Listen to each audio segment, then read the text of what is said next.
Rule number 1, make more money. Rule number 2, have that money make me money. Rule number 3, repeat. Hello there, subscribers. I hope you guys are doing phenomenal today. Today I want to do a video about why $3 million is the new $1 million. Still in 2017, so many people think getting rich is $1 million. And it's something that was created in the 1980s. Get $1 million and you're rich. Oh, if I just had $1 million, I would be set. I would be rich. I'd be set for life. I'd be awesome.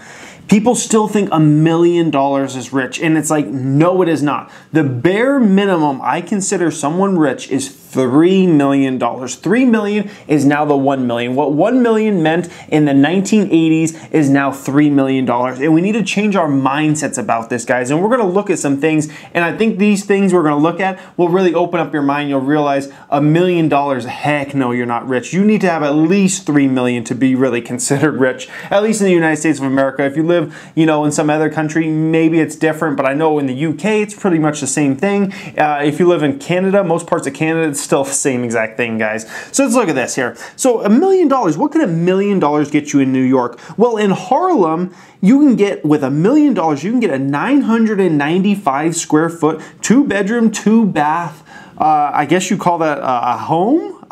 995 square feet, $1 million. I wouldn't walk in there and say that person's rich. In Manhattan, you can get a 1-bedroom, 1-bath, 601 square foot apartment for $1 million. Are you kidding me? In a little better part of Manhattan, near the financial district, you can get a studio. Not even necessarily a 1-bedroom. It's called a studio with 1 bath, 540 square feet. It's $1 million. I'm not walking in any of those places and thinking that person's rich. Heck no. So you're going to tell me you're rich at $1 million and you can only afford that? Let's go ahead and go out to LA. Let's look at LA here. You can get a 3-bedroom, 2-bath in LA, 1,600 square feet for $1 million, just under $1 million. Come on, guys. Like $1 million is not rich. 4-bedroom, 2-bath, 1,700 square feet. Right by the airport. It's so close to the airport that you can probably hear the planes going over constantly. And isn't that fun to hear, right? Just around $1 million there.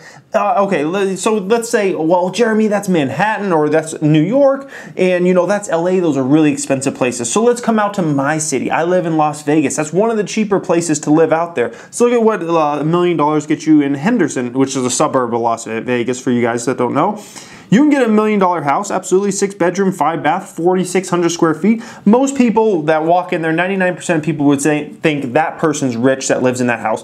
But guess what? You just had to part with your entire $1 million to get a house that you would be considered rich in the city I live in, which is one of the cheaper places out there. So there's no way you can tell me, just based upon real estate alone, that you are rich at $1 million when that's all you can get. Look at those houses we looked at in LA. Look at those places in New York, guys. They were like beyond small. Yeah, no way I'm walking in a 600 square foot studio and like, oh, this person's really rich. No way possible, guys. But it's not just real estate. It's not just real estate. Let's look at some other things here. So let's say all $1 million you had, all $1 million, you have it all in stocks, okay? Around 8% gain you'll probably get on those stocks per year on average, okay? That means you're making about $80,000 a year. You take out the taxes out of that, maybe you're getting $55,000, $60,000. You're not rich if you're making $55,000 or $60,000 on your money per year. I'm sorry, that's good. That's certainly really good for most people, but you're not a rich person if that's all you're making on your money. So let's look at $3 million. This is why I consider $3 million the lowest entry level. That means you're making around almost $250,000 a year off of if you're getting that 8% per year, which is just an average return.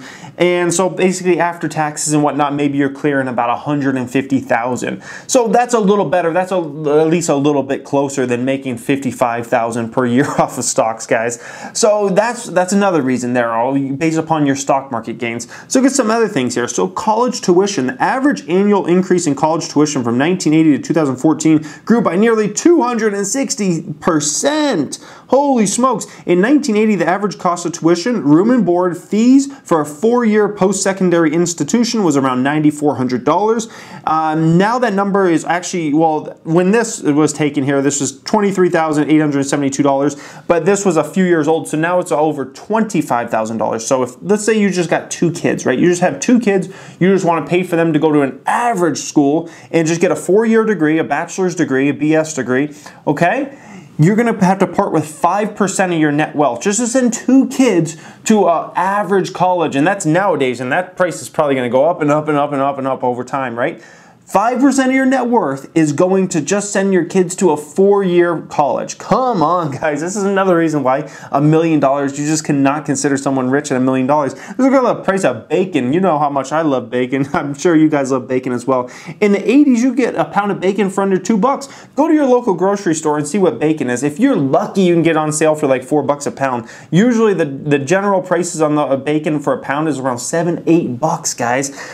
One of my favorite movies ever, Die Hard. This was filmed in Los Angeles, obviously.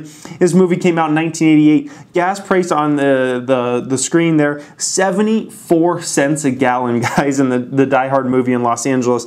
Now that price, you know, in 2017 is close to $3 a gallon on average for gas in LA, guys.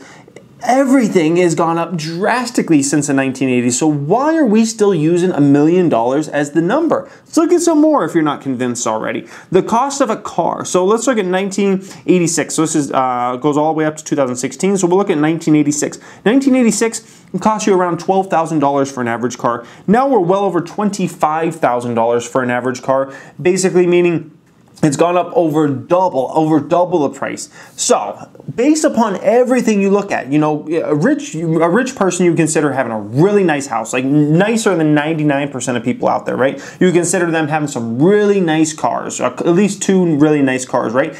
And still having a bunch of money in the bank. At $1 million, you're barely able to get a nice house. And in most places, you're not even going to get a nice house. If you're in LA, San Francisco, Toronto, you're in London, you're in New York, you're in Boston, you're not even going to be able to get a house that people would consider you rich. They're not even going to be able to afford a house at that price point, right? You're just going to get a dump, a 600 square foot dump if you're living in New York for $1 million, okay? So you can't even get the house. So let's say you live out here in Vegas where it's cheaper, right? Or any place where it's a lot cheaper, right? Okay, you can get that $1 million house, but then you got nothing left over if that's all you got. But if you had $3 million, you can get that nice house, you can get a couple nice cars, $100,000 a piece, a really nice SUV, you know, a really nice car, and then you still have, you know, $1.7, $1.8 million left over to invest and make yourself money and do all those kinds of things. But $1 million, guys, just by any metric, you cannot consider someone rich at $1 million. So this whole thing about, I just need $1 million. If I just get $1 million, like I'm done, I'm rich at that point. Absolutely not. Absolutely not. Unless your way of thinking about being rich is a different way than what a traditional standard was. But don't call yourself rich as far as financially rich if you have $1 million. Do not call yourself financially rich. Maybe you're rich in the heart. Maybe you feel rich or something. But man, in the general theme of things, you're not rich at $1 million. You're barely rich at $3 million, and that's why I consider $3 million in assets versus liabilities